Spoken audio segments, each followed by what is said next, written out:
حضرت یوسف علیہ السلام کے کئی صدیوں بعد مصر میں فرعون نام کا ایک ظالم شخص آیا۔ ان کے دور میں قبیلے بنی اسرائیل کی ترقی ہوئی اور آبادی میں بھی اضافہ ہو رہا تھا۔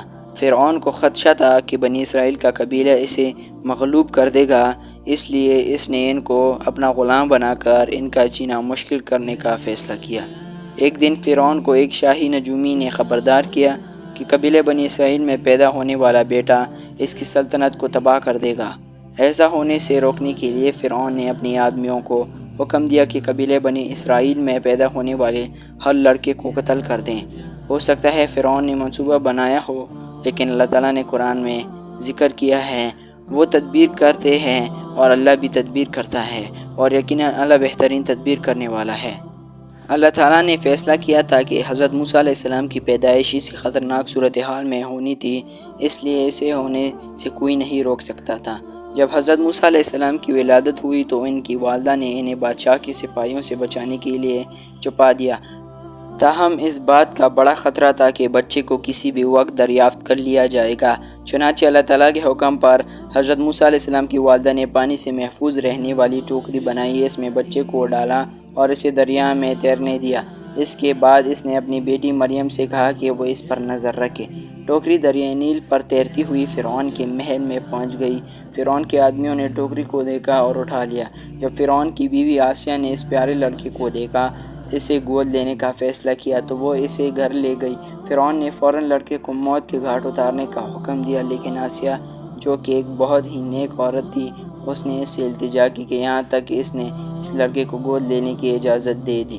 اللہ تعالیٰ نے آسیہ کو جنت کی خواتین میں سے ایک ہے اپنی رحمت سے نوازا ہے۔ جنت کی 3 دیگر خواتین حضرت عیسیٰ علیہ السلام کی والدہ مریم، پیغمبر اسلام صلی اللہ علیہ وسلم کی بیٹی فاطمہ زہرا اور پیغمبر اکرم صلی اللہ علیہ وسلم کی زوجہ خدیجہ ہیں۔ حضرت موسیٰ علیہ السلام فرعون کو لونڈیوں میں سے کسی کو کھانا نہیں کھلاتے تھے اور کوئی نہیں جانتا تھا کہ کیا کرنا ہے۔ مریم حضرت موسیٰ علیہ السلام کی بہن، جو یہ سب کچھ دور سے دیکھ رہی تھی، محل میں داخل ہوئی اور فرعون سے کہا کہ وہ حضرت موسیٰ علیہ السلام کو کھانا کھلانے کے لیے کوئی عورت ڈھونڈ سکتی ہے۔ وہ بھاگتی ہوئی گھر گئی اور اپنی ماں کو سارا ماجرا سنایا اور اپنی ماں کو محل میں لے آئی۔ فطری طور پر حضرت موسیٰ علیہ السلام نے اپنی ماں کی طرف سے کھانا کھلانا قبول کیا۔ اس طرح اللہ تعالیٰ نے حضرت موسیٰ علیہ السلام کی والدہ کو اپنے بیٹے کی نگہبانی کا حکم دیا جب وہ ابھی جوان تھے۔ جیسے جیسے سال گزرتے گئے، حضرت موسیٰ علیہ السلام ایک مضبوط اور صحت مند آدمی بن گئے۔ آپ کے پاس وہ علم، حکمت اور اخلاق تھا جو اللہ تعالیٰ نے اپنے تمام انبیاء کو عطا فرمایا ہے۔ حضرت موسیٰ علیہ السلام فرعون کے ظلم کو اپنی قوم کے خلاف ختم کرنے کے لیے پرعزم تھے۔ ایک دن حضرت موسیٰ علیہ السلام نے ایک مصری کو قبیلے کے ایک شخص پر تشدد کرنے سے روکنے کی کوشش کی۔ بنی اسرائیل کے اپنے قبائلی کی مدد کرنے کی کوشش کرتے ہوئے اس نے غلطی سے مصری کو مار ڈالا۔ ایک مصری مومن نے حضرت موسیٰ علیہ السلام کو مشورہ دیا کہ اس سے پہلے کہ کوئی ان کو قتل کر دے، اس شہر سے نکل جائیں۔ چنانچہ حضرت موسیٰ علیہ السلام نے مصر سے اپنے سفر کا آغاز کیا۔ ایک طویل سفر کے بعد حضرت موسیٰ علیہ السلام مدین کے ایک کنویں پر پہنچے۔ وہاں اس نے دیکھا کہ کچھ چرواہے ایک درخت کے سائے میں اپنے بھیڑیوں کو پانی پلا رہے ہیں۔ اس نے کنویں سے دور 2 لڑکیوں کو بھی دیکھا جو اپنی بھیڑیوں کو پانی پلانے کا انتظار کر رہی تھی۔ کافی وقت گزر چکا تھا اور لڑکیاں ابھی تک انتظار کر رہی تھیں۔ حضرت موسیٰ علیہ السلام کی وہ جانے کے لیے کنواریوں کے پاس گئے۔ انہوں نے اس سے کہا کہ جب تک چرواہے وہاں سے نہیں چلے جاتے وہ کنویں پر نہیں جا سکتے۔ حضرت موسیٰ علیہ السلام نے ان کے لیے اپنی بکریوں کو پانی پلانے کا فیصلہ کیا، اور جب یہ ہو گیا تو دونوں کنیزیں ان کا شکریہ ادا کرتے ہوئے روانہ ہوئیں۔ کچھ دیر نہیں گزری تھی کہ 2 کنواریوں میں سے ایک حضرت موسیٰ علیہ السلام کے پاس واپس آئی۔ اس نے اس سے بتایا کہ اس کے والد اس سے ملنا چاہتے ہیں۔ حضرت موسیٰ علیہ السلام اس لڑکی کے ساتھ اپنے والد سے ملنے گئے۔ اس لڑکی کے والد حضرت شعیب علیہ السلام تھے۔ وہ اپنی بکریوں کو پانی پلانے پر حضرت موسیٰ علیہ السلام کا بہت شکر گزار تھا۔ حضرت موسیٰ علیہ السلام نے حضرت شعیب علیہ السلام کو اپنا واقعہ اور مصر میں ہونے والی تمام باتیں سنائیں۔ حضرت شعیب علیہ السلام نے کہا کہ مدین میں رہنا محفوظ نہیں، اور حضرت موسیٰ علیہ السلام سے کہا کہ وہ 10 سال تک ان کے ساتھ رہیں اور کام کریں۔ حضرت موسیٰ علیہ السلام نے اتفاق کیا۔ بعد میں حضرت شعیب علیہ السلام اپنی ایک بیٹی صفرا کی شادی حضرت موسیٰ علیہ السلام سے کی۔ 10 سال تک حضرت شعیب علیہ السلام کے ماتحت کام کرنے کے بعد حضرت موسیٰ علیہ السلام نے اپنی اہلیہ کے ساتھ مدین چھوڑ کر مصر میں اپنی والدہ اور بہن سے ملنے کا فیصلہ کیا۔ ایک رات مصر کے سفر کے دوران اس نے قریبی پہاڑ پر آگ دیکھی، چنانچہ یہ ایک سرد رات تھی، اس لیے اس نے اپنی بیوی سے کہا کہ وہ انتظار کرے جب تک وہ آگ کو دیکھ رہا تھا۔ جب وہ کنویں سینا پہنچا جہاں آگ جل رہی تھی، وہ یہ دیکھ کر حیران ہوا کہ شعلے جل رہے تھے، حالانکہ وہاں جلنے کے لیے کچھ نہیں تھا۔ اچانک اس نے ایک آواز سنی کہ اے موسیٰ، میں تمہارا رب ہوں، اپنے جوتے اتار دو، تم مقدس زمین پر کھڑے ہو۔ حضرت موسیٰ علیہ السلام نے فوراً اللہ کے حکم کی تعمیل کی اور اپنے جوتے اتار دیے۔ اللہ تعالیٰ نے حضرت موسیٰ علیہ السلام کو حکم دیا کہ وہ اپنی لاٹھی کو زمین پر پھینک دیں۔ جب حضرت موسیٰ علیہ السلام نے ایسا کیا تو لاٹھی ایک بڑے سانپ میں تبدیل ہو گئی۔ پھر اللہ تعالیٰ نے حضرت موسیٰ علیہ السلام کو اسے دوبارہ اٹھانے کا حکم دیا اور ایسا کرتے ہوئے سانپ ایک لاٹھی کی طرف پلٹ گیا۔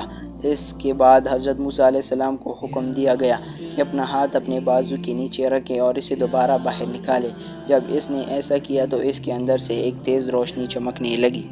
ہاتھ اس نے دوبارہ بازو کے نیچے ہاتھ ڈال کر باہر نکالا تو وہ اپنی اصلی شکل میں واپس آ گیا۔ اللہ تعالیٰ نے حضرت موسیٰ علیہ السلام کو فرمایا کہ وہ ان دو نشانیوں کو فرعون کو اللہ کی قدرت سے خبردار کرنے کے لیے استعمال کرے۔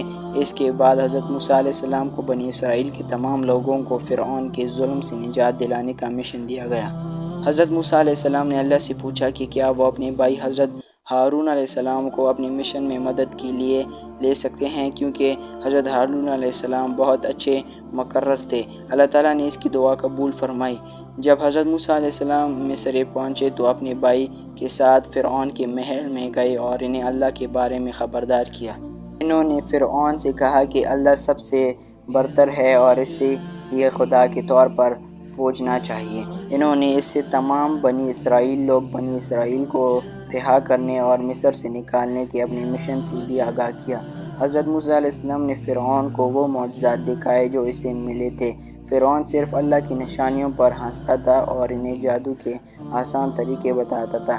اس نے حضرت موسیٰ علیہ السلام اور حضرت ہارون علیہ السلام کو اپنے ہی جادوگروں کے ساتھ مقابلے کا چیلنج دیا۔